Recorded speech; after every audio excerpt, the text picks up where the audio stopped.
Assalamualaikum warahmatullahi wabarakatuh. Perkenalkan, nama saya Abdul Aziz. Saya mahasiswa hukum pasca sarjana UIR.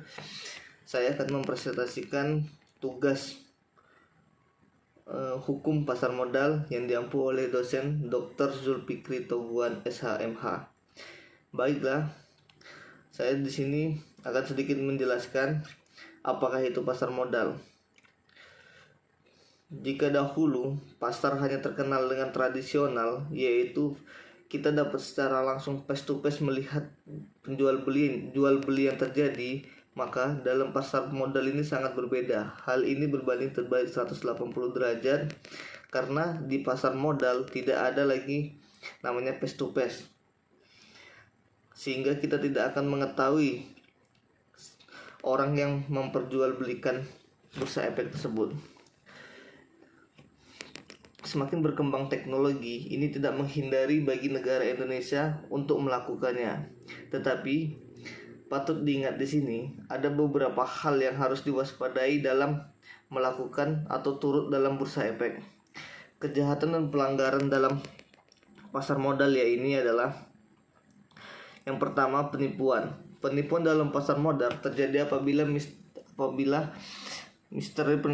apabila informasi masuk ke dalam pasar secara cepat dan langsung berubah suatu saham, atau dengan kata lain informasi tersebut salah, sehingga hal-hal ini untuk mengelabui pihak lain melalui sarana dan atau cara apapun, sehingga kita sebagai seseorang yang ingin masuk ke dalam bursa efek harus lebih teliti. Yang kedua yaitu manipulasi pasar. Manipulasi pasar secara sederhana dapat diartikan sebagai kegiatan yang menciptakan gambaran semua atau hal yang dapat menyesatkan kegiatan perdagangan. Ini sangat berbahaya karena kita akan mengetahui atau melihat pasaran atau manipulasi pasar dari suatu saham itu sangat bagus, tetapi pada kenyataannya hal ini berbanding terbalik. Maka ini yang harus kita waspadai.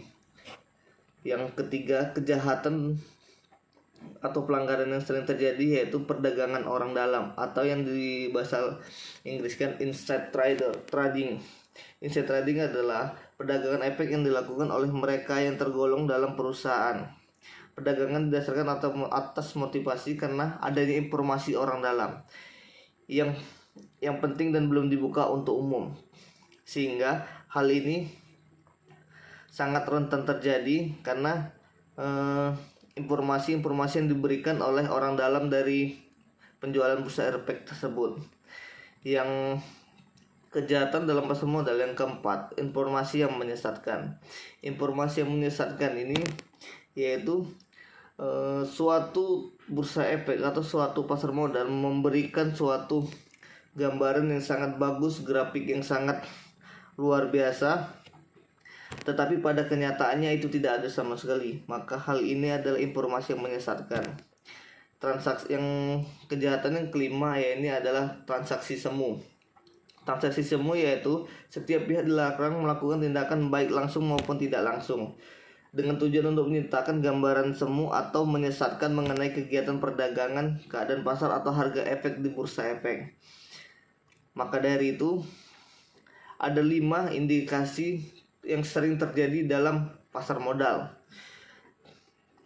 Maka jika kita ingin melakukan atau ikut dalam bursa efek atau dalam pasar modal, kita harus lebih berhati-hati lagi. Sebaiknya kita mencari tahu seluk-beluk dari perusahaan atau seluk-beluk dari bursa efek yang diperjualbelikan. Ada beberapa contoh kasus yang terjadi di Indonesia.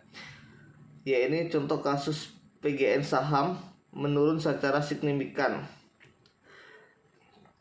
Ya ini contoh kasus dari PT PGN saham.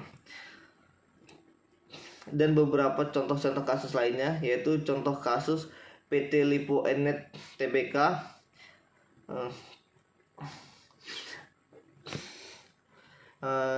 Jika ada kejahatan atau pelanggaran yang terjadi, ada juga sanksi kejahatan bagi pasar modal.